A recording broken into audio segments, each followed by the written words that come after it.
we accomplished in 2012 with fish production and stocking, some numbers, our plans and schedule for 2013, and then a slide or two about our ice fishing access program. And all of these programs are really a cooperative effort between the aquatic section and our regional managers, and then also with the ice fishing, Parks is a very big partner with us. And as with any of the things we do, it isn't just aquatics, it isn't just the hatcheries, it's a real collaboration between all of the groups. Oh, excuse me.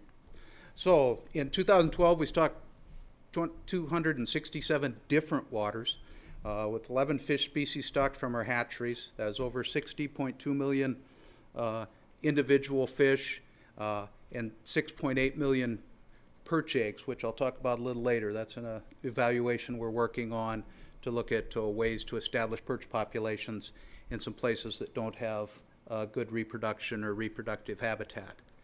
And then another program we work on, which is a large contribution, is a trap and transfer, largely headed up by our regional staffs, where they go out and trap net, electrofish, fish from high abundant populations in public waters and transfer them to other waters where there's a need.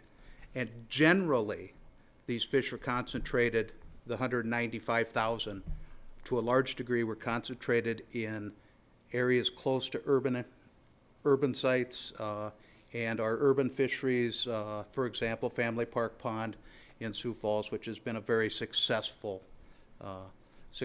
fishery and also benefited greatly from this trap and transfer. And then again, the perch eggs in that number is again looking at a creative way to establish very popular perch panfish or fisheries in lakes that lack that spawning, spawning habitat and adult spawn success. And you know, the use of cultured fish is a tool that we use by our fisheries managers. We know that raising and stocking fish isn't the total answer, but we know that we've created many, many fisheries across the state. We know of at least 30 populations of walleye fisheries where populations have been established very successfully by the use of walleyes produced at Blue Dog Hatchery and also Gavin's Point. And that's another point I want to make. Another partner in all of this is the National Fish Hatchery down in Yankton, which has helped us out a large degree, especially when we have bottlenecks because of production needs, and have always jumped in to help us produce walleyes, smallmouth bass. This year we're working with them, and also the paddlefish that we rely on to put in the lower reservoirs. And just to note, being it's one of the biggest things we do and really a focus in this state, our most popular fish. I'm working to change that a little bit, but it's where our bread and butter is. And we stocked over 80 waters from hatcheries. 3.8 million went into the ponds. Fry went into the ponds at Blue Dog, where these small fish, little half-inch or quarter-inch long fry, go into the ponds. They grow on their own, and then we harvest them in June so that they're stocked at a fingerling size into waters where fry stockings don't produce as well. And so of that, we're able to stock 1.56 million fingerlings across the state. And then also we stocked over 50 million walleye fry into waters where it has the habitat and the fish population structure that those tiny fish that we introduce are able to grow and survive. And a lot of times we've marked these fish and we know the contribution of fry stocking. And it's an incredibly cost-effective method of establishing a walleye population, or not only establishing, but by stocking every 2-3 years in a body of water to provide that year class that keeps the fishery viable down the road. And, you know, ultimately, it's great. The best fisheries we could have are ones where the walleyes reproduce on their own and we don't have to supplement. But, you know, we have those tools that we can create and maintain these walleye fisheries across the state. And so the take home with that from walleyes is that, and that's an example of the fingerlings, but we have lots of evidence that the stocking of those fingerlings can lead to, you know, those, you know, of course the fish that size is, you know, not the norm, but I mean, just, it can lead to that. And, you know, that's happy anglers is what we're after. And just to go into the trap and transfer area, our crews moved 14 different species, about 194,000 fish, and then also that perch study where they've taken those eggs that they're able to capture off the nets. They're already fertilized, and they are adhesive and they cling to the trap nets that we put out. The guys are able to collect those and move them to other bodies of water, put them on woody habitat in the lakes where they can hatch, and instead of taking the eggs to the hatchery, hatching them, and bringing them back to the lake, we're looking to see if we can maintain those perch populations in these lakes by just moving the eggs. And we don't have the capacity to raise the number of perch that we would really like to at Blue Dog, because anytime you take a pond away from, or to raise, say, perch or smallmouth bass in, it's one less pond that we can raise walleyes in. So we're looking at creative ways to get the fish production we need without taking away from the other production. You know, we raise a lot of fish at Blue Dog, muskies, walleyes, bass, and again, every different species we raise impacts the other species we raise. So it's a kind of a way to look at getting more bang for our buck and to use our hatchery the most efficient way. And these fish will be marked with oxytetracycline, OTC marked, that leaves a ring on the bony structures of the fish, and particularly the otolith, that's a little bone in their head. You can section that and see a yellow fluorescent mark on the otolith, and that tells us that this was one of those marked fish. So for the ones that we do at the hatchery and stock, we can look and see that, yep, those fry we stock come from the hatchery. In this case, the way we're going to have to evaluate it is just by our normal netting to see if we established a young of the year perch population in the fall. And we wouldn't really be able to attribute to, but the lakes that we're stocking these eggs in are ones that really don't have established perch populations. And so just as you know, that's a method of enhancing the populations in the waters with a little spawning habitat. For trout and salmon, our two hatcheries, McNenny Hatchery in Spearfish, Cleghorn Hatchery in Rapid City, we stocked a total of 222,000 Chinook salmon in Lake Oahe last year. And you know, our Chinook population of Oahe took a big hit. Most of them that we've found from past years are down in, you know, Missouri, Iowa. I mean, they've greatly flushed through the dam, just like our smelt did. And so we're working on building our Chinook population back up. And an interesting note, this coming year, the plans are is that we're going to stock our Chinooks at several different places on the reservoir and evaluate. They'll be differently coated wire tag marked, a little tag in their nose that we can find and determine which group they come from, where they were stocked, and to look and see if we can jumpstart our Chinook salmon fishery by stocking at some different sites and evaluating some different methods.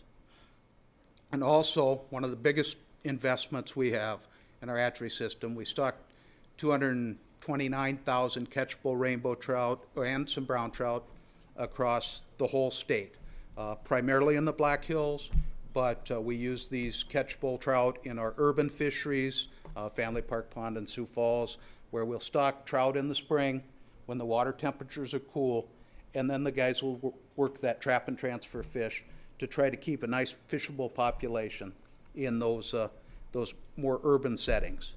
And it really works out. For example, we have a pond in Brookings where they do a fishing event, and it's the highest harvest we have on all of our trout across the whole state, percentage-wise. And you know, it's a really great program to help you know, get young kids and people excited about fishing in some way that we can maintain a fishery close to home, especially in these, you know, when we were going through the tougher economic times, people just couldn't travel as much as they would, and I think it's been a very popular program. You know, those are some very nice fish there.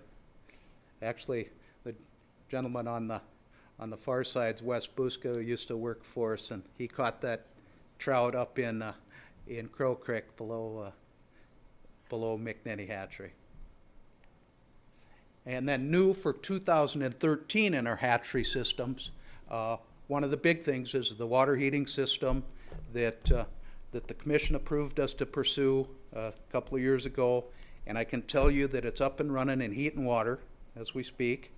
We have largemouth bass and catfish inside the building being raised on heated water right now, and the goal of that is that we can use those larger fish that we'll be able to produce in a year to stock either in urban fisheries, which is one of the issues, or one of the uses, important ones.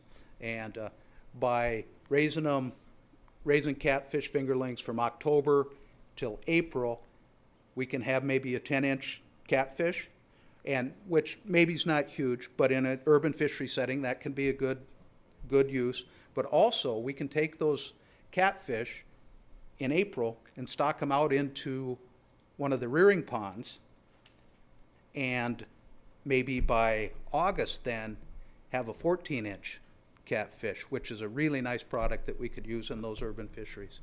And then also with largemouth bass, the same thing. The urban fishery use is real important, but also we have trouble in a lot of our public waters establishing largemouth bass populations. And what our fisheries managers have identified as the problem is the habitat isn't there for the small bass fingerlings we're able to produce. So we're not going to be able to produce millions of fish this size, largemouths. But we can produce 10, 20,000, and we can, with a very small number of fish that size, we can help establish bass populations in public waters. You know, instead of hundreds of thousands of these, you know, a couple of thousand of these 10-inch fish or 8-inch fish really go a long ways getting up past those bottlenecks in some of those waters. So we've completed our 2013 stocking schedule. We did that. We tried to do that early.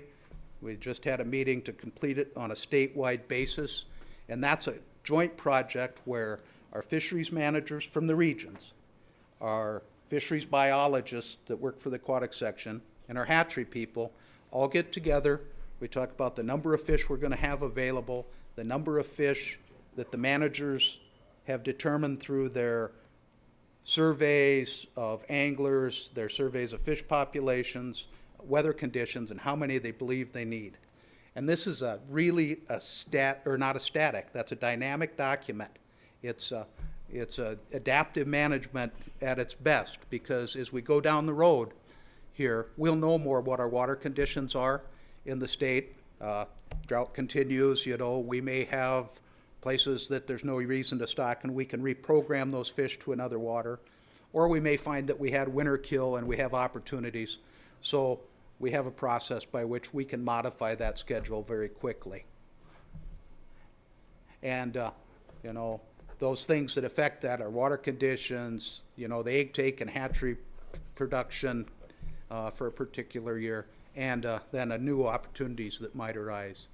And, you know, this is kind of what we think success is of our fisheries program or in hatchery production, and substitute that with a walleye, a catfish, a crappie, whatever species. But smiling, happy anglers is really, that's my vision. When people ask me what my vision, I can show them a picture. And ice fishing access is something that we started a couple of years ago, maybe 3 now, and working to maintain access to boat ramps so that people can drive out on the ice and to get down the roads. And we have nearly 100 sites in 31 counties that we maintain, clear across the state. And I would say primarily concentrated on the eastern half, though, because those are where we have most of our large degree of our fisheries. And there's 93 of those access sites that are owned by the Game Fish and Parks, and 84 of those are maintained by another one of our good partners, our Parks Division. And they do a heck of a job. Generally how this works is that on Fridays they will go out and plow the access and maintain it.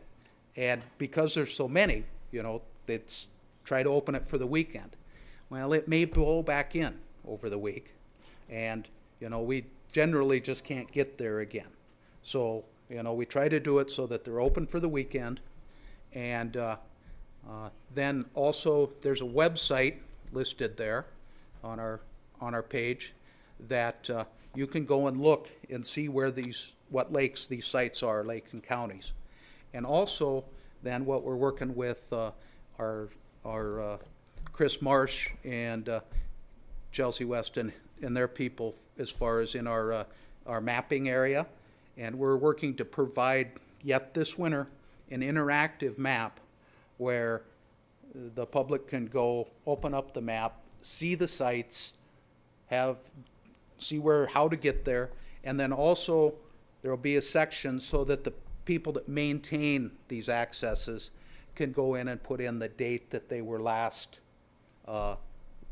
opened up, so that somebody, if we know that it was open on a Friday and that we had a big wind on Tuesday, that you probably want to wait until it's opened up again to go. And we're pretty excited about that, and we've expanded it. This is a pretty big effort, and we'll try to be creative if we can look at more ways to provide some ice access. So that's really pretty much all I had, kept it pretty simple. I have, for anyone that is interested, commissioners, a list by county and water that we've stocked, total number of each species and things that certainly I'm willing to answer questions, or certainly you can always give me a call.